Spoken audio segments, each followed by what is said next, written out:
for lots of reasons, but not the least of which is really, starting to make sure that, that we're helping assist the dialogue to try and address the issue. And when you think about WEF and other forums now, this has really moved to the top of the agenda. So it's amazing to be here. From our point of view, I'll speak for business, as we have subject matter experts here that can speak to it from a different perspective. And it's a very straightforward perspective that I have. One, as was already discussed, and people in this room are familiar with the issue, there is a huge problem. Now, there's also an opportunity, as John articulated so well, but today we have 75 million youth around the world that are unemployed. And so what does that mean in a simple way? And you mentioned it, Lana, in your opening comments.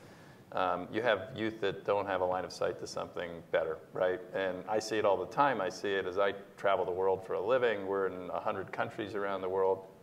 And we employ a lot of youth. And you can just see, and we know from Arab Spring and other things that are going on in the world, that a lot of the problems that we're seeing are just, I hate to say it this way, but people have too much time. They don't have a view that there's something better for them, and so they have time to sit around and think about things that maybe aren't that productive. Importantly, and as John already covered, there's a huge economic impact to have 75 million youth that are not engaged in the economies around the world that are helping drive growth and prosperity and more opportunity in those markets. So there's clearly a huge problem. There's an opportunity, and I'll speak a little bit. I'm in the hotel business, travel and tourism business, so maybe at the risk of talking about our business a little bit, but it does relate very directly. There's both an opportunity and a necessity